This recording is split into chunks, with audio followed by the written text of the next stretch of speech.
Good day, everyone. First and foremost, I would like to say a very happy Women's Day to all the wonderful women out there, and warm greetings to all others who are here to cheer the women and their lives, especially the women of DILG Region 6. We begin this new era of the National Women's Month celebration with the hope and ambition that we, WE, are for gender equality. We are all for an inclusive society. We also stand for women's empowerment, which can only be achieved when agencies, mechanisms, institutions, and private partners, as well as the national and local level, provide women equal rights and opportunities. Today, we are very grateful to have with us and to be joined by one of the advocates of women empowerment in the person of retired Police Colonel Maria Cecilia, or fondly called Ma'am Cecil by many, Maria Cecilia Robles Detablan. Hello, Ma'am. How are you? Well, very fine. Yes, I am retired, but not tired. Yes, and we are glad, Ma'am, that this is a special time. I know you are so busy, but you spared this privilege to be able to interview you in relation with our celebration sa ating Women's Month. We are greatly honored to have this opportunity. Ma'am Cecil, or Colonel, you have a very impressive accomplishment. Kanami, sa mga imo mga advocacies, legacy, no? When you are still active in government service, specifically sa pag-promote, pag-tipong sa diretsyo or the rights of our women. Can you please share to us why did you choose this specific career to be in the profession which is male dominated? Actually, to be frank, to be in the police service was not my first cup of coffee. I do not want to join the police force before because I have experienced and observed gender inequalities. Oh, so can you please share to us, Ma'am, what are your experiences? However, when our ex-president before, General Fidel Ramos, arrived in Region 6 to have a conference with other officers, because at that time we have a problem about the AFP We Belong movement. I was the only person inside the conference room wearing a civilian attire. Oh. And of course, General Fidel Ramos noticed it.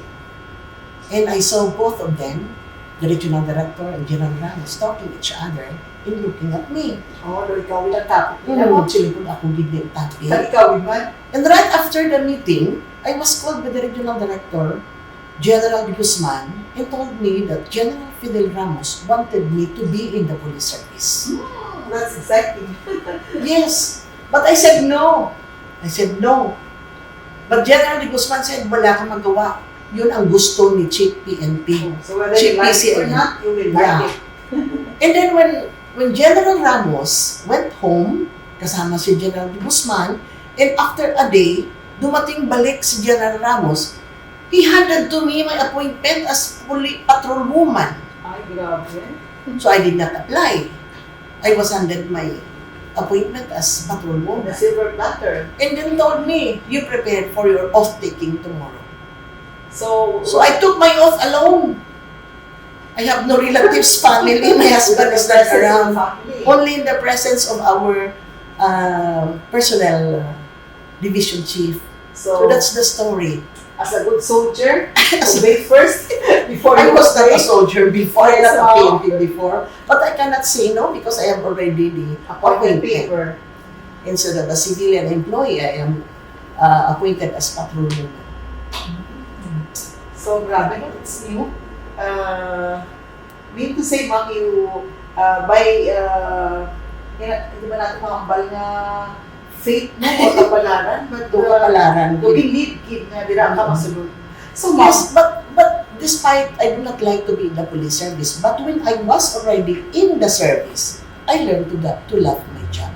so So while you are performing your job, Yeah. you learn to love your job. Yes, So I know. na-develop, galing mo mag-love. Yes. It's not love, but in first sight.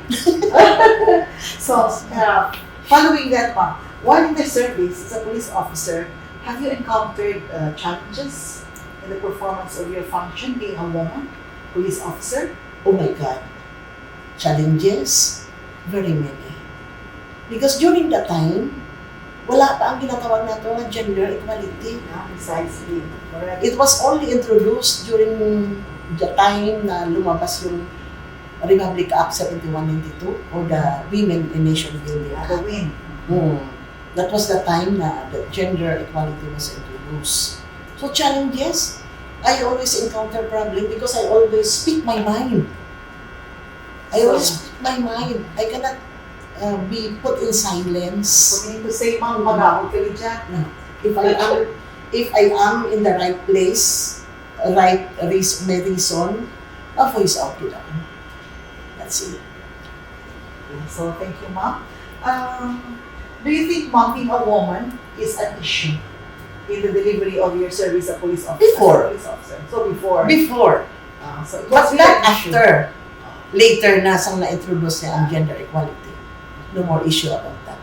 Yeah. Speaking of gender equality, ma'am, can you enlighten us? What is this gender equality all about? Sige ha? Probably many of us will have a very dark understanding of what is gender equality. Yes, ma'am. If we cannot explain first what is sex versus gender, medyo mabudlayan kita. Correct. So first and foremost, for everybody to understand is this. We have only two kinds of sex, the male and the female. Yes, ma'am. That's right. And once we translate it into gender, ano matabo? The male becomes masculine and the female becomes feminine. But we all admit that not all males become masculine and not all females become feminine. And there goes our LGBTQ+, which amo na siya ang gender. Oh, correct. So that is what we mean by gender equality. So now, when we speak of gender alone it is a socially learned behavior, expectations, social roles. Okay, so when you No. say social roles, ina-touch niya ni ma'am ang mga, like for example, Mga roles natin being a woman, like for example, pregnancy is a sex role yes, of women. Kay babae lang ang nagabasa. pregnancy, motherhood. Okay. And siguro, so maghambal naman kita na gender equality. It is known as a sexual equality or equality of the sexes. It is the state of being equal or ease of access to resources and opportunities regardless of gender, including economic participation in decision-making or the state of valuing different behaviors, aspirations, and needs equally regardless of gender. And that is what we mean by gender equality. Equal tanan. No matter ano man ang imo nga gender. So may madamo mga kalakihan na nagambal nga ang guard na ini is biased daw or sa the gender equality na para lang kung sa mga kababaihan. So that's why nga daw hindi ba na namin ang ilang perception o pag-ichindi when we say gender equality. That is only the perception. O siguro kinulang lang sa orientation. Because when we say gender, ano pala ang gender? Silip ko, it compasses male, female, feminine gender, LGBT, etc. Yes. And it's not only for women, ang development na punta niya, gender and development. Yes, ma'am. Okay, however, if we look back at the statistics, tanangutan statistics, sino bala ang damo abuses? Sino bala ang wala natagaan sa participation or kakababainhan nila yan? Laban. Right. That is why na kung tatawon natin, may hindi mo i-alos for the protection of women. Tungod, kung baga, bilin sa laylayan. Yes. But God is not a war of sexes. It's not a war of sexes. Why ta ginapaaway? God is for everybody. Yeah, male and female, men and Not women. only male and female, But including everybody, our LGBT. other genders. Yes, ma'am. So you were mentioning about the rights na equality. And can you share to us, ma'am, kung paano ang atong pungsod of the Philippines was able to actively support these provisions on rights of women? Can you share to us, may mga kita ba lang ng mga references, international laws? We have so many international laws. Universal Declaration of Human Rights. Ang pinaka-importante gid na international law is the CEDAW, Yes, ma'am. Convention on the Elimination of Discrimination Against Women. It was signed by 189 states, and Philippines is one of the signatories. So from then on, ma'am, nagdaw mo na. No? Yes, Ang it was mga laws. ratified after a year, 81.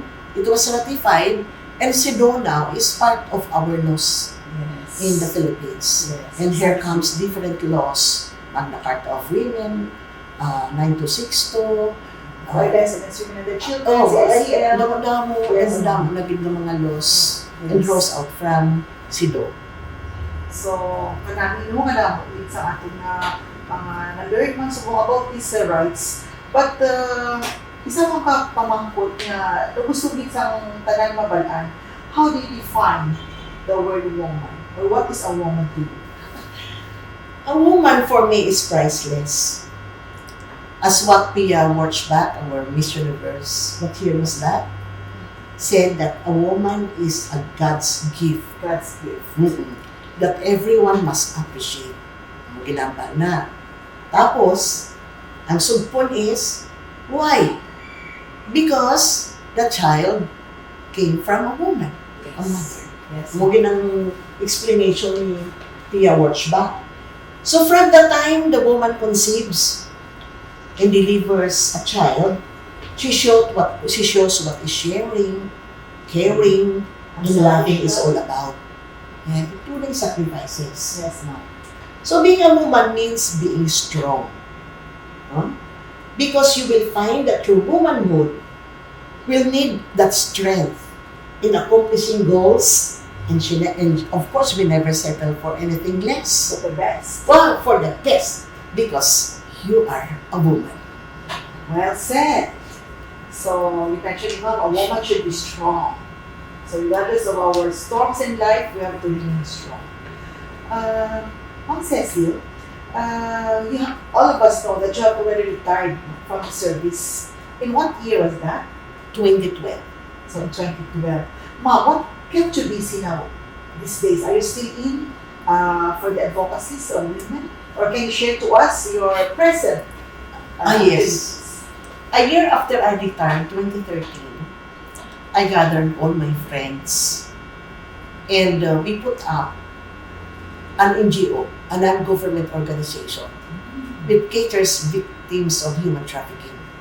In fact, I was asked by one of my colleagues, nga ang human trafficking victims, gid ma'am, nga sa kabudlay na siya i-cater, which is true. Because if you are a victim of rape, ikaw na makadto sa police to complain. Yes. That's right. But if you are a victim of human trafficking, once ma-rescue ka sa police o sa NGO, like mine, ikaw pa maakig sa akon kay gikwaan ta ka ubra. Pangabuhian. So sila nila, why? You know, because I prefer these human trafficking victims because of the gaps that I have encountered when I was still in the police service. So sa police pa ako, by that time, I rescue a woman, victim of human trafficking. Dahil ay bira-birahan ko na sang investigate because I have to file the case. Yes. Through inquest proceedings, kinadakpan ko ang perpetrator. After that, file ko kaso, endorse ko sa social worker. Sa muna, wala pa kidmayo ang training mo. So The social worker now will find the parents and then return the child to the parents without proper intervention. So, yung effort useless. No, ang pinakamabudlay para sa akon is a month or 2 months after, makita ko siya, sa lain naman siya nga KTV bar. Sa lain naman siya nga prostitution. So, recidivism na naman. So sa isip ko, amo ni nagkakatabo because they are not rehabilitated. Rehabilitation is very important. for them to understand that they are not perpetrator but they are victims. Yes. So, subong mga, sa inyo nga pag-analyze, is our government now into the protection of these victims of trafficking? Wow. To tell you frankly, only last year, June, may expanded act kita nga, Republic Act 11862. Yeah. Expanded act na siya. Nakunang taon mo, ara na so, a very strong law now. In fact, ara na, ang nagawa na ang akong pinakaasang-asang na gusto ko i-propose ang project na no training, no permit policy. Gusto ko tanan nga intra sa tourism enterprise, hotels, motels, resorts, hindi na sila pag-issuean sa business permit without undergoing orientation on trafficking. So it's very good because under Republic Act 11862, ana na dira kadako sang role sang atong Department of Tourism. So, dila ang sulod. Ang accreditation nila.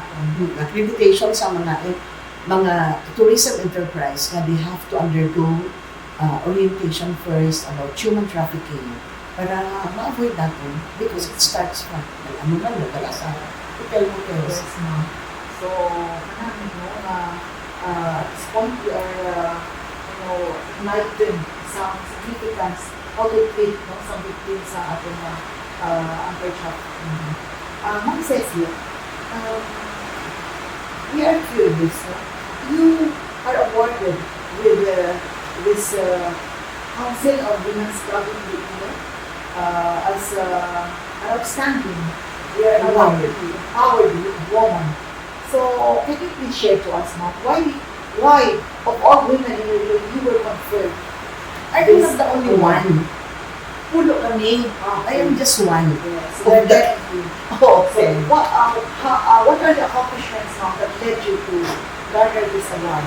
Actually, I do not know kung ano bang the criteria sa Women's Club, but for 2 consecutive years, 2015 and 2016, I was awarded with that Empowered Women Award. That's one of the most coveted awards. Oh, but in 2016, following the award by the Iloilo Women's Clubs, damo na sila mo clubs. The GCI, the Junior Chamber International, awarded me as one of the Pinoy icons.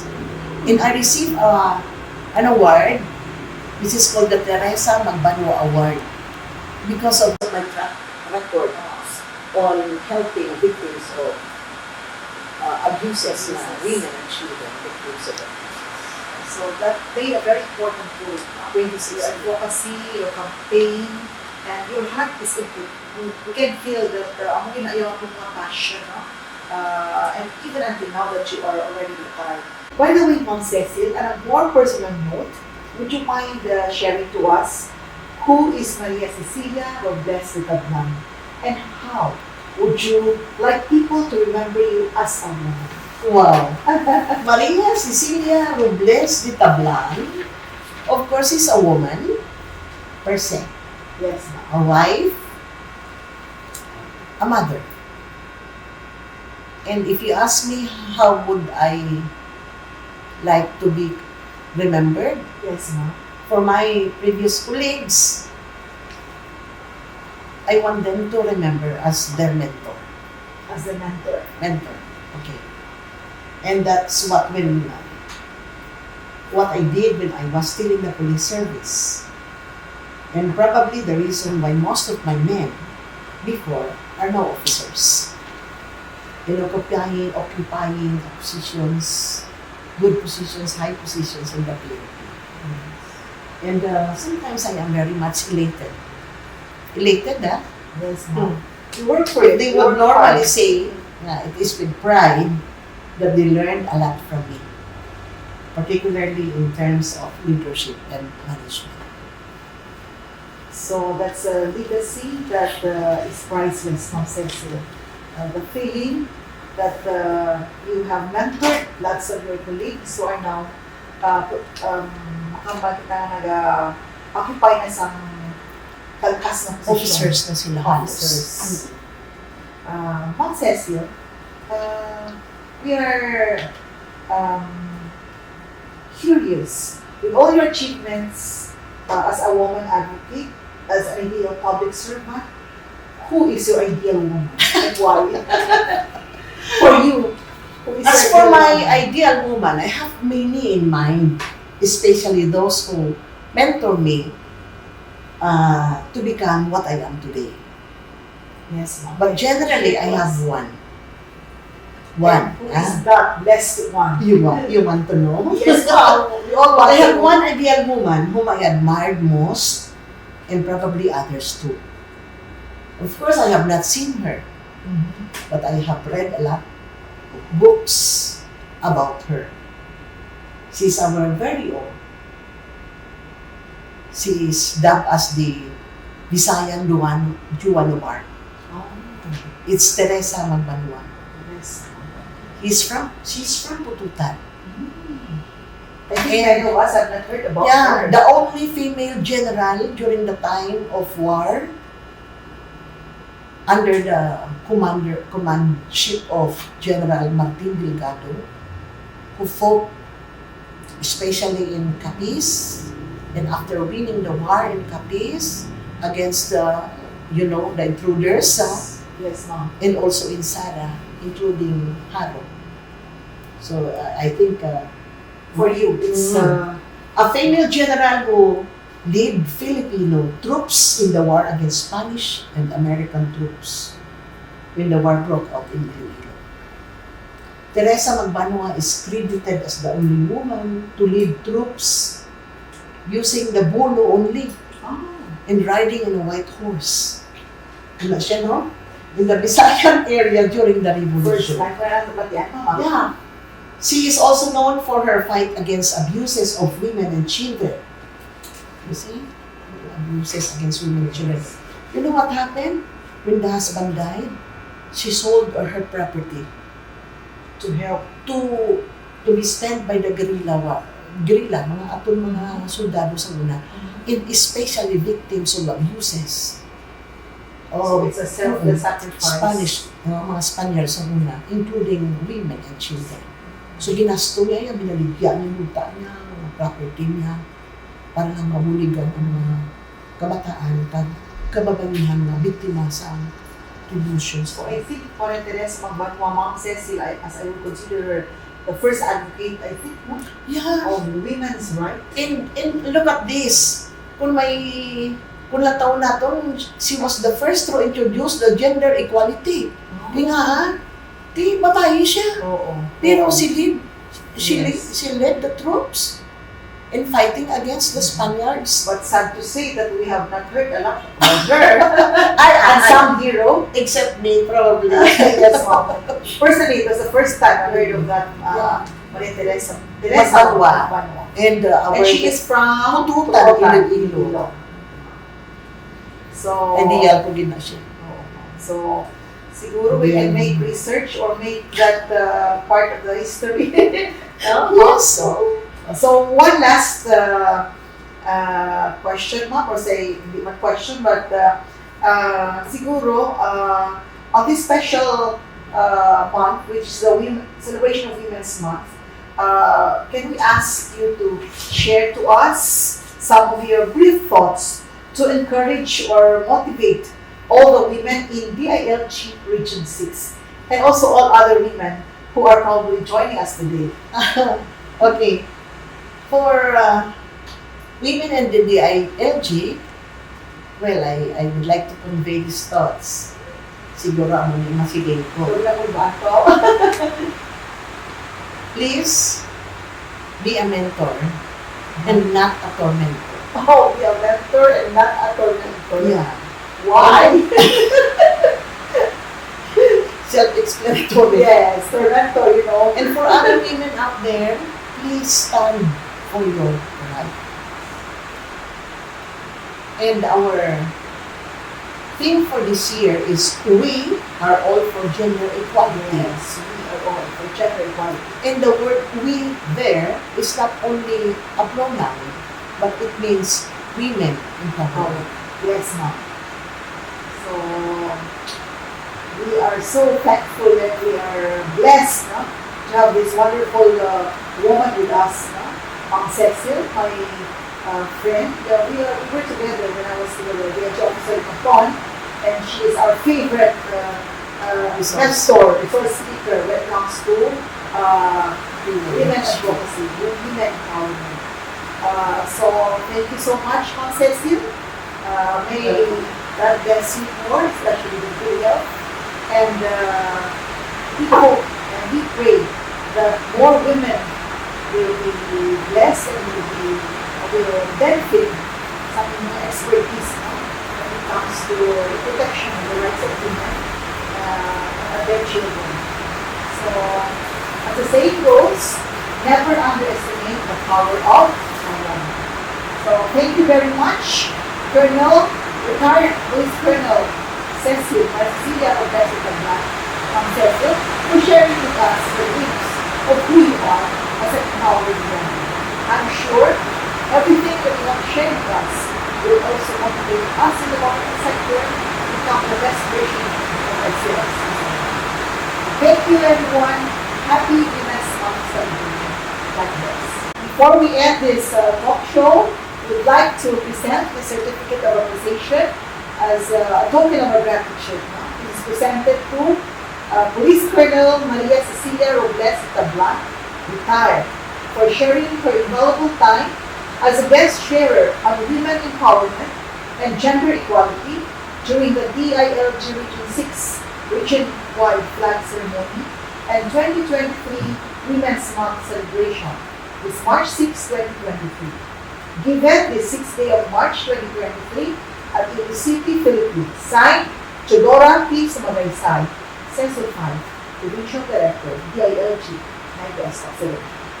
So, Ma'am Cecil, please receive our simple certificate and a token for your practice time. Thank you very much. Thank you, Ma'am June. Yeah, so, thank you very much and God bless us. Thank you, everyone. And Happy Women's Women's Month. Month.